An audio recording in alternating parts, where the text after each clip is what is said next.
In this video, we'll be covering the biggest residence at UCT.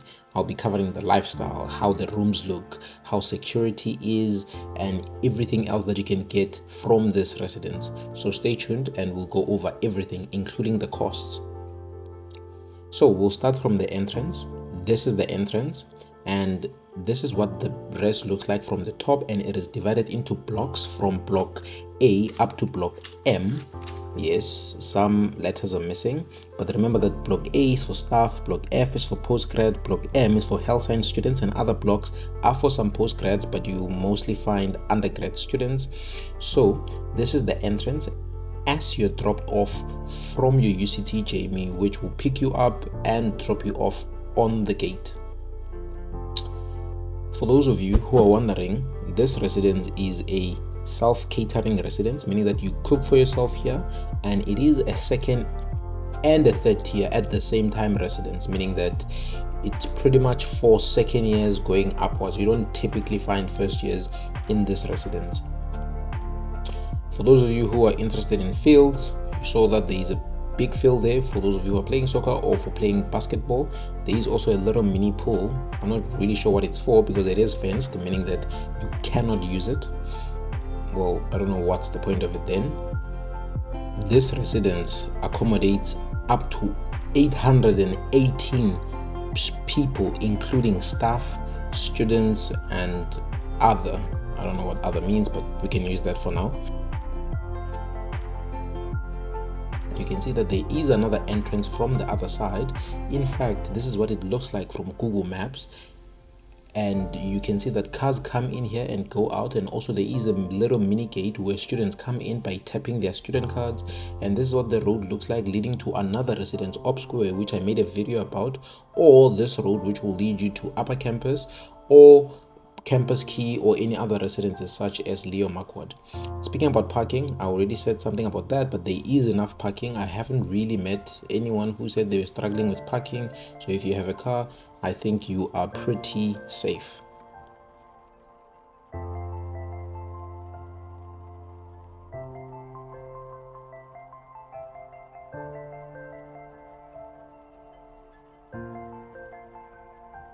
This is the laundry room. The laundry room is not different from any of the other laundry rooms from the other UCT residences. You just have your typical washers and your typical dryers, and that's it.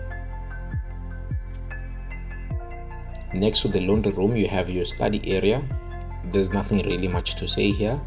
It's just a study area. You can just come in here at night, come in here during the day, get your work done, or if you just want to relax, which would be very odd. Why would you relax in here? Anyway, coming from the study area, you can walk directly into the tuck shop. So the tuck shop is pretty much there for convenience, for typical light snacks that you might need, including drinks, especially when you're studying, or even if some of you maybe might like a few things for dinner, such as a pie. You can get a pie from here, you can get bread, you can get all the other necessary things that you might need, such as sunlight, dishwashing liquid. These are the times for the tuck shop, and I think it's pretty much convenient, especially after coming from campus. You find it open. These are your pricings. It is not that expensive. By the way, if you don't want to use the tuck shop, you can go to Engine, which is 9 minutes away, or you can go to KFC, which is just next to Engine. By the way, KFC is also directly next to McDonald's. If you don't want to go to McDonald's or KFC or Engine, right by the side of the road from McDonald's, there is all the mini other stores that you might like. Well, I guess Pick and Pay is not that mini, but you can come here, you can find other stores. By the way, if you also come out of the gate from the residence itself, going to the right instead of the left, you can find Chicken Licken, and next to Chicken Licken there's police station. I just had to include that in case you need it. I hope you don't.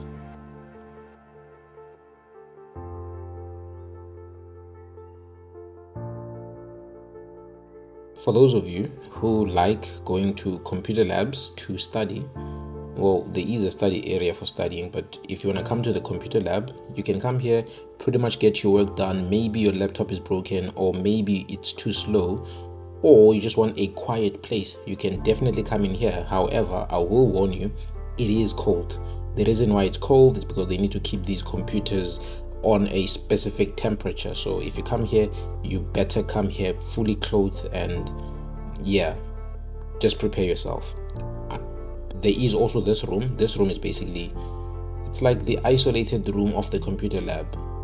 So if you want people not to make noise, you can just go into that room. Yeah.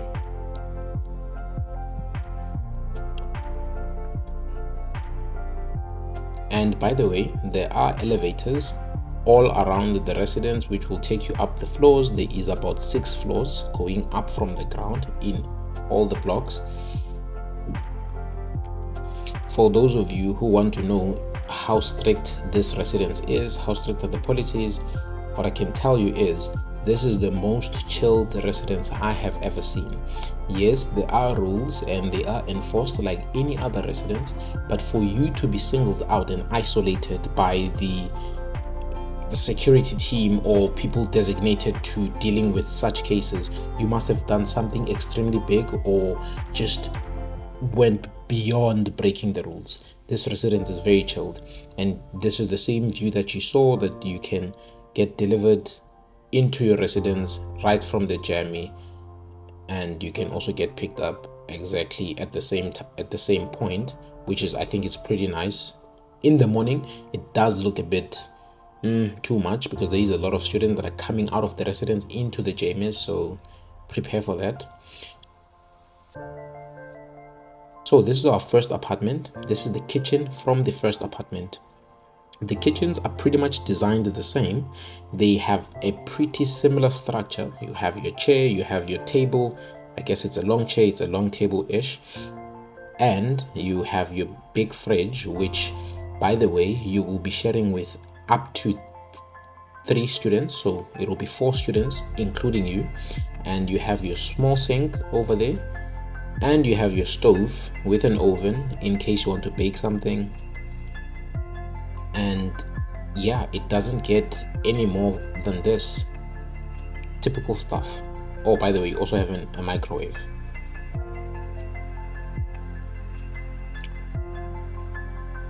The apartment does have 4 rooms, as I've mentioned, and currently in this apartment we'll cover 2 of them, and we'll go to another apartment to cover 1.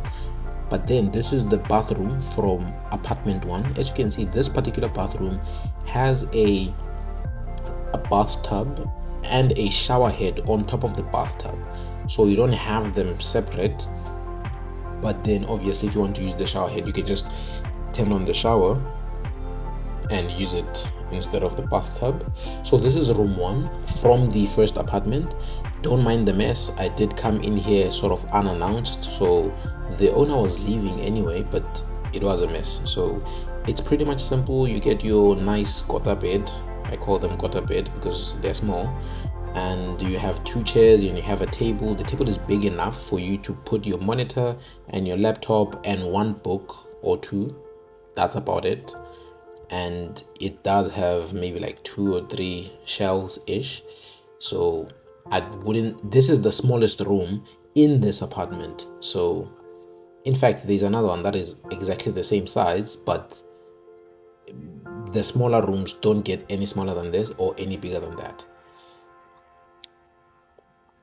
Right next to the small room, you will find another bigger room. So this is room 2 from the first apartment. As you can see, it is a little bit spacious. You do have a little bit of a big wardrobe. I'm not sure if all of it you call it a wardrobe, but it is a wardrobe.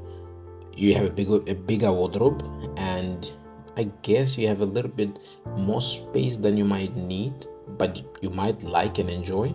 You still have your quarter bed, you do have your table, you do have your chair, and yeah, it is a relaxed sort of comforting space where you get to do what you want. And by the way, don't mind the mess on the floor. This guy was also leaving, so I decided to ask him that, can I just come in to just film what the room looks like? He was like, yeah man, I'm done with my degree anyway.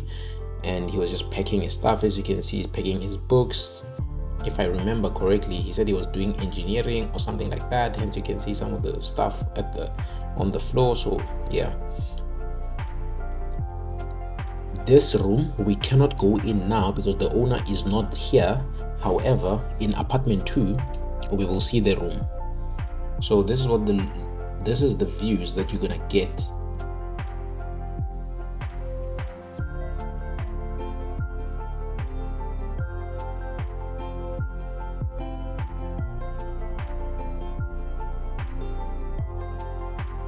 If you're wondering what to bring to the residence, you can just bring about a strong padlock just so that you can lock your door, but more often than not it's just the key, so it depends on which residence you're in. But to Forest Hill, just bring your padlock, and then you also bring just your desk lamp, some coffee mugs, iron, television, heater or cushions, things like that. The last thing, it's just your essentials like your pots, your plates, your kettle, your toaster, because you're not going to get those at the residence. Everything that I showed you is what you're going to get on the residence, but everything that I did not show you will not be at the residence.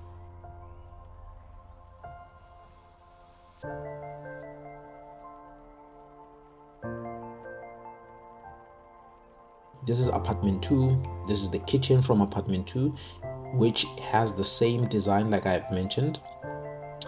Pretty much similar. You have your microwave, you have your long chair, and your table, and you have your oven, and you have your sink, and you have your big fridge, and that's about it. By the way, as I've mentioned before, if you're doing first year, you're more likely not to be here, and if you are under NSFAS, remember all UCT residences are NSFAS accredited, so if you're doing second year upwards, you're more likely to come here.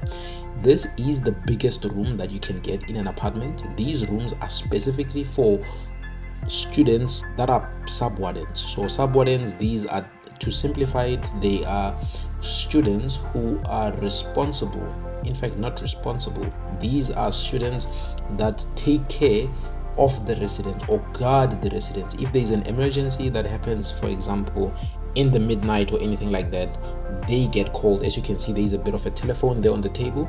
They get called, provided that it's their shift, to come and resolve the issue. I do know that they do a little bit more than that, but I would say that's just a simplistic explanation of sub-wardens. How you become a sub-warden? Well, you have to apply and work your way up through the residences. But this is the biggest room, as you guys can see. It is way more spacious. It has the double door, it has a balcony, you have nice views and all that.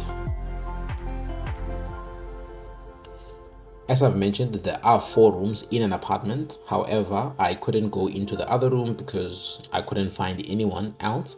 But the 4th room is small, just like the first one that we just saw. So there are 2 small rooms, and one that is a little bit bigger and one that is huge, the one that we just saw. By the way, this is the bathroom. So the bathroom is different from the first one that we saw. Here you can see that your shower and your bathtub are completely separated. I don't think it makes that much difference. I'm not sure who uses the bathtub these days, but if you use a bathtub, I guess this would be an ideal apartment for you. You still share it with 4 people, well 3 people, you're the 4th one, and that's about it.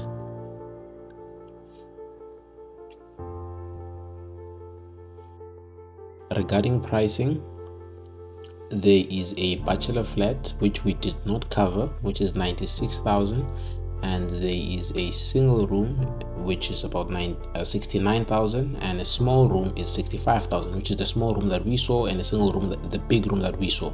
And then there's Mulanov. Remember that there's block F. This one is for health science students, but the pricing is still the same. A bachelor flat 96,000, single room 69,000. And then there is block F. Block F is the one that is for post-grad students, so the pricing is a little bit higher, which is about 76,000 per year. And the residence is not that far from the university campuses. The rest is pretty much safe because there's security everywhere. And for those of you who want to know if do you get bedroom cleaning, no, you do not. You clean your own room like any other UCT residence. And yes, you can see there's students coming in with their student cards into the residence. And this is the main road, exactly where my phone died. So right after shooting the video, my phone died.